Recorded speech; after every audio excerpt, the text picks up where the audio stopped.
Khởi nghĩa khăn đỏ, Chu Nguyên Chương lập nên triều Minh.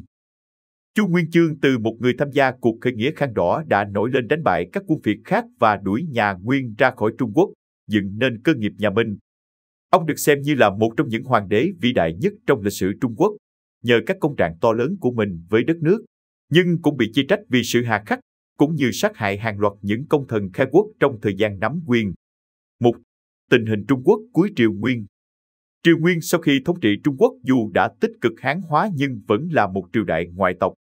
Do đó, trong thời kỳ này, xã hội Trung Quốc tồn tại hai mâu thuẫn chủ yếu là mâu thuẫn dân tộc và mâu thuẫn giai cấp. Các cuộc đấu tranh của nhân dân đã liên tiếp nổ ra, đặc biệt đến cuối thời Nguyên, nền chính trị ngày càng thối nát. Khi Nguyên Huệ Tông lên ngôi là một người hoang dâm tàn bạo, khiến cho kho tàng trống rỗng, vật giá lên cao, nhân dân cực khổ trăm bề. 2. Cuộc khởi nghĩa khăn đỏ bùng nổ. Năm 1351, đê Hoàng Hà sau nhiều lần bị vỡ, nhà Nguyên bất đắc dĩ phải điều động 15 vạn dân phu đi đắp đê. Nhân cơ hội ấy, giáo chủ Bạch Liên giáo là Hàn Sơn Đồng cùng với người bạn của mình là Lưu Phúc Thông mưu tính việc khởi nghĩa. Để tranh thủ sự đồng tình của quần chúng, họ phao tin rằng Hàn Sơn Đồng thực chất là họ Triệu, cháu tám đời của Tống Huy Tông, còn Lưu Phúc Thông là dòng dõi của đại tướng Lưu Thế Quang, thời Nam Tống. Nhưng trong khi đang chuẩn bị khởi nghĩa thì kế hoạch bị lộ, Hàn Sơn Đồng bị bắt và bị giết. Lưu Phúc Thông chạy thoát được, triệu tập các nông dân đã hẹn trước, đánh chiếm một căn cứ ở Vĩnh Châu. Dân công đang đắp đê Hoàng Hà được tin, tới tấp tham gia đội ngũ của Lưu Phúc Thông. Không tới 10 ngày, quân khởi nghĩa đã phát triển tới 10 vạn.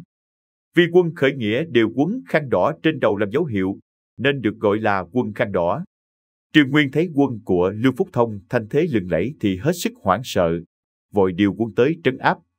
Trong hàng ngũ quân Nguyên có đội quân Sắc Mục, vốn là đội kỵ binh tinh nhuệ, nhưng tới lúc đó đã vô cùng thối nát, nên vừa tiếp xúc với quân khăn đỏ chưa được bao lâu thì tan vỡ tháo chạy.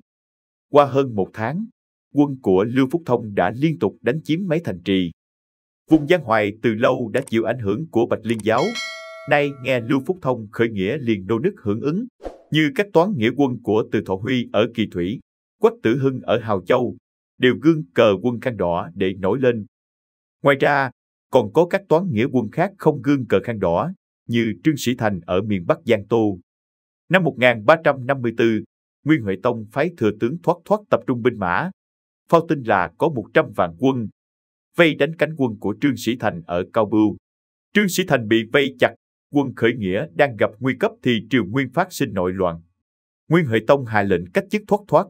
Quân Nguyên không còn chủ tướng nên không đánh mà rối loạn, tan tác toàn bộ.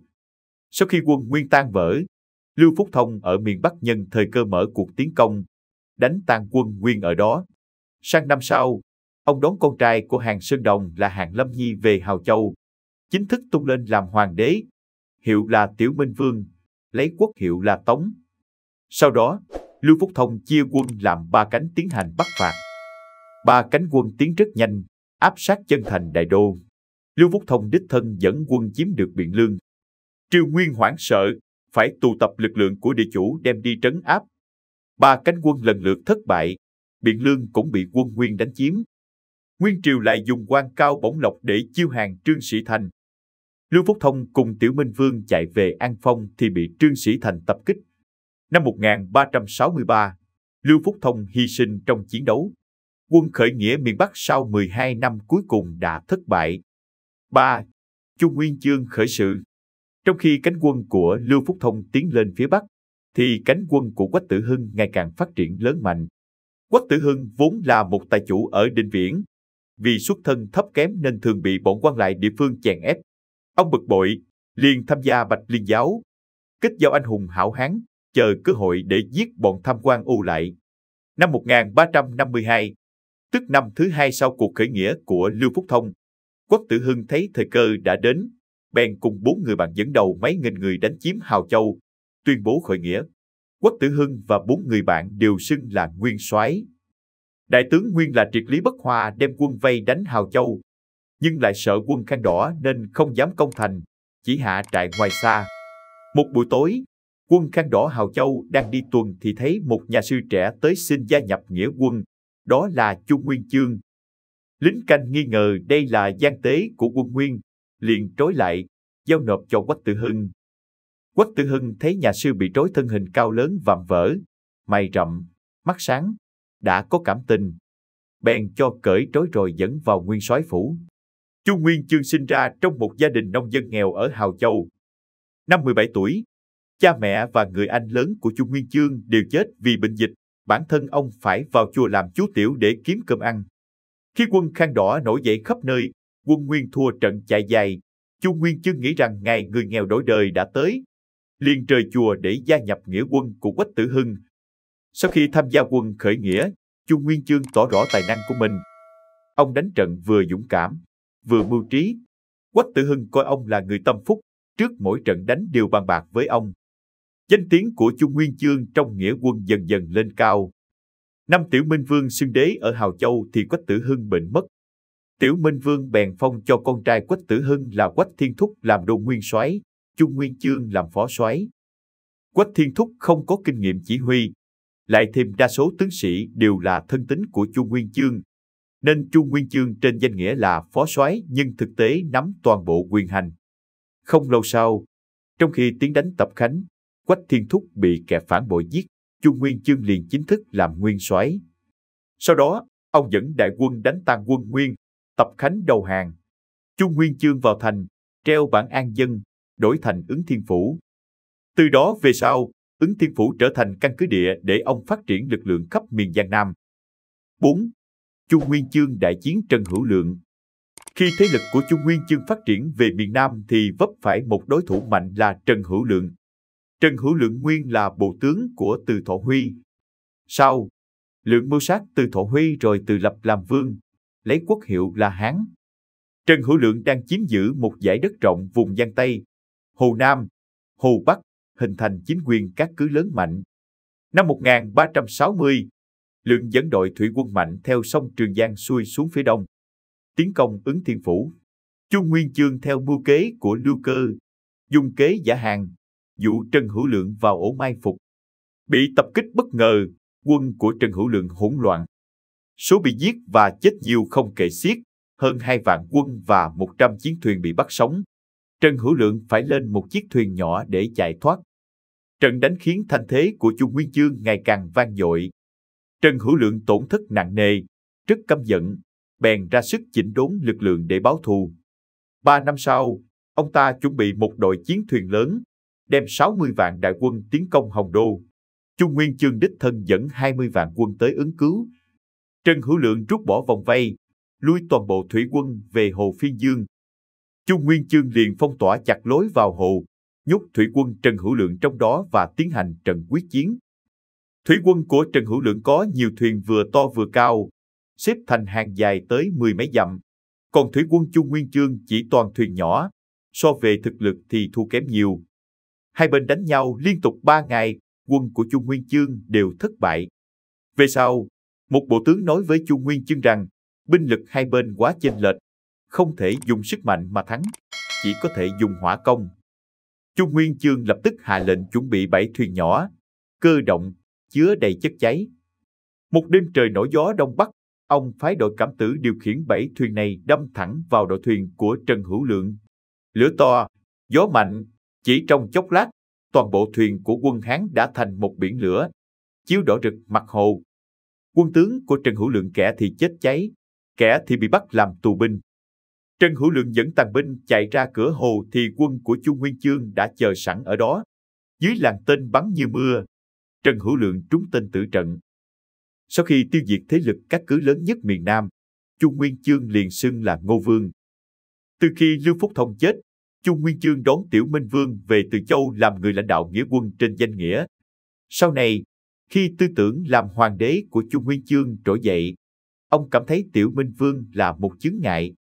Năm 1366, Chu Nguyên Chương dùng thuyền đón Tiểu Minh Vương về Ứng Thiên, rồi giữa đường cử người lén đục thuyền dìm chết.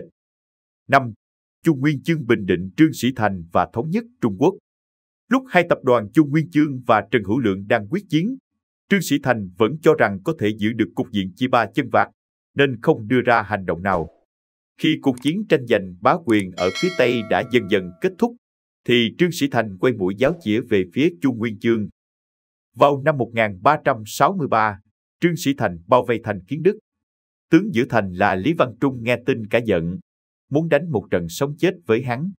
Nhưng lúc đó Lưu Cơ có mặt tại thành Kiến Đức, ông bèn giải thích cho Lý Văn Trung biết rằng chỉ 3 hôm sau Trương Sĩ Thành nhất định sẽ gặp khó khăn trong việc tiếp tế lương thảo và buộc phải triệt thoái. Khi hắn rút lui thì ta đuổi theo, chỉ cần đánh một trận là bắt sống được. Lý Văn Trung nghe theo, khi Trương Sĩ Thành rút đi, bèn xuống lệnh truy kích. Quân đội của Trương Sĩ Thành vừa đối lại vừa mệt mỏi, nên không sao chống đỡ nổi. Chẳng mấy chốc thì thảm bại và bị Lý Văn Trung bắt sống vô số. Tháng 2 năm 1365, Chu Nguyên Chương sau khi trừ xong chính quyền của Trần Hữu Lượng thì nhắm đến khu vực Giang Nam của Trương Sĩ Thành. Cùng lúc đó ở phía Bắc, nội bộ nhà Nguyên rối loạn, gây ra cảnh tương tàn. Việc này khiến Chu Nguyên Chương ở phía Nam yên tâm hơn trong việc đánh dẹp Trương Sĩ Thành. Tháng 5 năm 1366, Chu Nguyên Chương ban bố binh chu hịch, liệt kê 8 tội trạng của Sĩ Thành. Quân đội của Chu Nguyên Chương tiến lên nhanh chóng, kéo đến bao vây thành Bình Giang. Trương Sĩ Thành liều chết chống cự, nhiều lần đột phá vòng vây nhưng thất bại, đến khi lương thực và đạn dược đều hết, cả yên ngựa cũng đem ra nấu. Phải dỡ chùa miếu lấy gạch đá thay tên đạn. Nhưng nhân dân trong thành đồng lòng cố thủ. Trải qua 10 tháng, trong thì kiệt quệ, ngoài thì không có viện quân, ngày 1 tháng 10 năm 1367 thì thành vỡ, Trương Sĩ Thành tự sát không chết, bị bắt sống. Chu Nguyên Chương khuyên hàng không được giải về phủ Ứng Thiên, lại sai Lý Thiên Trường đến khuyên hàng. Trương Sĩ Thành tiếp tục cự tuyệt, trong đêm treo cổ tự sát. Chiến thắng trước Trương Sĩ Thành giúp Chu Nguyên Chương giành quyền kiểm soát toàn bộ các vùng đất Bắc và Nam sông Dương Tử, thành thế rất mạnh. Việc này khiến các thủ lĩnh nghĩa quân nhỏ nhanh chóng theo hàng. Nhờ đó, Chu Nguyên Chương đã hoàn toàn thống nhất được miền Nam, tạo thế đối địch với triều đình nhà Nguyên ở phía Bắc. Cuối năm 1367, Chu Nguyên Chương phong Từ Đạt làm đại tướng quân, dẫn 25 vạn quân bắc phạt, đã nhanh chóng chiếm được Sơn Đông từ tay quân Mông Cổ. Tháng 1 năm 1368, Chu Nguyên Chương xưng đế, lập ra triều đại nhà Minh, lấy niên hiệu là Hồng Vũ, định đô ở Nam Kinh. Nhiệm vụ tiếp theo của ông là đánh đuổi người Mông Cổ khỏi Trung Quốc, khôi phục Giang Sơn của người Hán.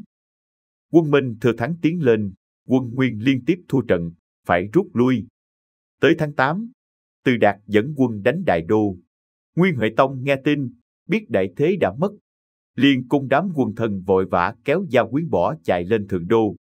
Triều Nguyên qua 97 năm thống trị Trung Quốc, đến đây kết thúc, Trung Hoa thống nhất dưới Triều Minh. Sau khi chạy về Mông Cổ, vua Nguyên vẫn tiếp tục dùng quốc hiệu cũ, lịch sử gọi là Bắc Nguyên. 6. Minh Thái Tổ Chu Nguyên Chương. Minh Thái Tổ là người xuất thân từ nông dân, ít nhiều hiểu được đời sống nhân dân. Do vậy, sau khi lên ngôi, ông chú ý thực hiện chính sách nuôi dưỡng sức dân, luôn răn đe quan lại, nay thiên hạ vừa an định, trăm họ đều nghèo khó, giống như con chim mới tập bay, không được vặt lông của nó, như cái cây mới trồng, không được làm đứt rễ của nó. Vì vậy, nông nghiệp đầu thời Minh phát triển mạnh mẽ, triều đại mới dần được củng cố. Ông một mặt khác, Minh Thái Tổ rất quan tâm đến việc củng cố quyền lực trong tay hoàng đế. Ông nơm nớp lo ngại với các công thần khai quốc, sợ họ có mưu đồ khác. Năm 1380, thừa tướng Hồ Duy Dung bị cáo giác mưu phản. Minh Thái Tổ lập tức hạ lệnh chém cả nhà, đồng thời truy cứu các đồng đảng. Lần truy cứu đó liên quan đến văn võ bá quan, tổng cộng hơn 15.000 người tình nghi đều bị chém. 7 năm sau, lại có người tố giác thừa tướng Lý Thiên Trường từng qua lại mật thiết với Hồ Duy Dung. Biết rõ Hồ Duy Dung mưu phản mà không tố giác. Minh Thái Tổ liền đem cả nhà Lý Thiên Trường ra xử tử. Tiếp đó, hoàng đế ra lệnh truy cứu và xử tử tiếp hơn 15.000 người nữa. Chưa dừng lại ở đó, 3 năm sau, đại tướng Lam Ngọc lại bị tố cáo mưu phản.